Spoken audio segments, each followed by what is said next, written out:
नमस्कार दोस्तों, timbuktu.com के एक नए एपिसोड में आपका फिर से स्वागत है। एक और कोरोना जैसी बीमारी, एक ऐसी महामारी जिसने हर किसी के जीवन पर सामाजिक और आर्थिक तौर पर असर डाला है। अब यहाँ बात करें क्या व्यापारी वर्ग, क्या मध्यम वर्ग, क्या मजदूर वर्ग, कोई भी इस बीमारी के असर से अछूता नहीं रहा है। और दूसरी ओर यदि आप देखें हरियाणा सरकार को, हरियाणा में कोरोना के केसेस दिन ब दिन बढ़ रहे हैं, इसमें रोक नहीं लगी है पूरी तरीके से, किंतु हरियाणा सरकार का ध्यान पहले दिन से ही केवल एक चीज की ओर बना रहा और वो रहा कि किस प्रकार से राजस्व, हरियाणा के राजस्व को बढ़ाया जाए। क्योंकि पहले ही दिन से सरकार जो थी राजस्व के मोर्चे पर विफल नजर आई, क्योंकि 15 या 20 दिन होने के बाद उनका खजाना बिल्कुल खाली सा होता दिखाई दे रहा था। अभी हाल ही के दिनों में सरकार ने एक और कदम उठाया है जिससे कोरोना की मार के साथ साथ आम व्यक्ति को, मध्यम वर्ग को, किसानों को एक और मार झेलनी पड़ेगी। यहाँ पर जब मैं मार की बात कर रहा हूँ तो वह मार है हरियाणा सरकार द्वारा उठाए गए 4 ऐसे कदम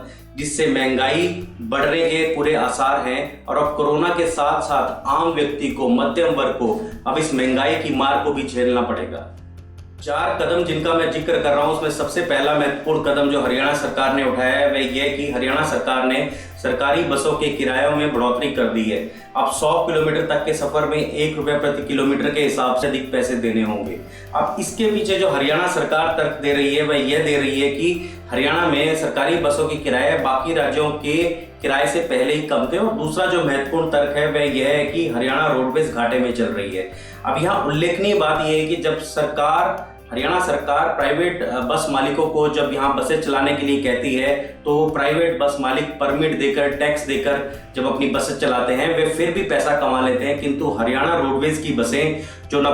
जिनको ना परमिट लेना पड़ता है और ना जब टैक्स देना पड़ता है, उसके बाद भी हरियाणा रोडवेज घाटे में चली आ रही है। हाल ही के दिनों में ये खबरें सुनने को मिल रही थी कि अंतर्राष्ट्रीय बाजार में कच्चे तेल की कीमतों में भारी गिरावट आई है और यह अनुमान लगाया जा रहा था भारत के परिप्रेक्ष्य में कि यहाँ पर भी, क्योंकि कच्चे तेल की कीमत अंतर्राष्ट्रीय बाजार में गिरी है, तो यहाँ पर भी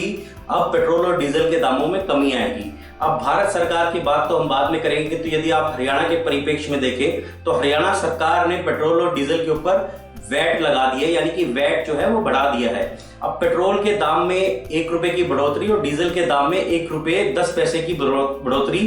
हो जाएगी। उसके हिसाब से यदि आप देखें तो हरियाणा में अब पेट्रोल जो है वो 76 रुपए 76 पैसे और डीजल 65 रुपए 75 पैसे के हिसाब से प्रति लीटर के हिसाब से मिलेगा। महत्वपूर्ण बात यह है कि किसान अपनी पुरानी फसल को काट चुका है और नई फसल की बिजाई कर रहा है। अब पेट्रोल और डीजल के दाम बढ़ने के बाद निश्चित तौर पर किसान को इसकी मार पड़ना जायज है और इसके साथ साथ पूरे व्यापारी वर्ग को, पूरे मध्यम वर्ग को भी पेट्रोल और डीजल के दाम बढ़ने के कारण एक अच्छी महंगाई की मार झेलनी पड़ सकती है। तीसरा कदम जो हरियाणा सरकार ने उठाया है महंगाई बढ़ाने को लेकर, मैं यहाँ पर कहूंगा तो हरियाणा सरकार ने 2% मार्केट फीस बढ़ा दी है फल और सब्जियों के ऊपर। अब यदि किसान के परिप्रेक्ष्य में बात की जाए, जब किसान सब्जी उगाता है और सब्जी को जब मंडी में देता है वो 3, 5, 7 रुपए प्रति किलो के हिसाब से मंडी में बेचता है, किंतु जब आम जन की बात की जाए, जब वह सब्जी हम तक पहुंचती है तो 35 या 40 रुपए प्रति किलो के हिसाब से पहुंचती है। तो सरकार इसके ऊपर काम करने की बजाय कि ये जो बीज का जितना गैप है, ये इतना पैसा कौन लेकर जाता है, इस पर गौर ना करते हुए किंतु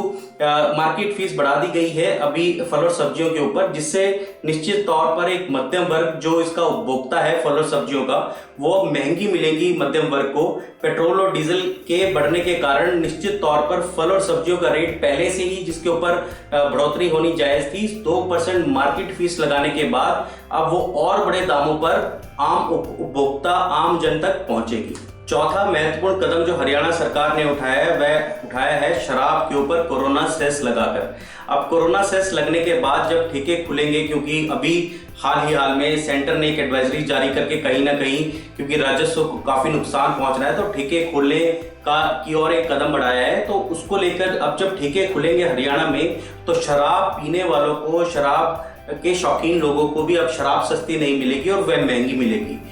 यहाँ पर जो बात एक उठ कर आती है वह यह उठ कर आती है कि आज के समय में जिस समय व्यापार पूरी तरह से बंद पड़ा है, व्यापार पूरी तरह से ठप पड़ा है, क्या बड़ा व्यापारी, क्या छोटा व्यापारी, क्या मध्यम वर्ग, क्या मजदूर वर्ग, किसी के भी आमदनी का साधन नहीं है, क्योंकि व्यापार मार्केट पूरी तरह से बंद है। ऐसी परिस्थिति में जब सरकार को आमजन को फायदा पहुंचाना चाहिए था, किसी प्रकार से महंगाई की मार को कम करना चाहिए था, ताकि जब तक अर्थव्यवस्था पटरी पर ना आए तब तक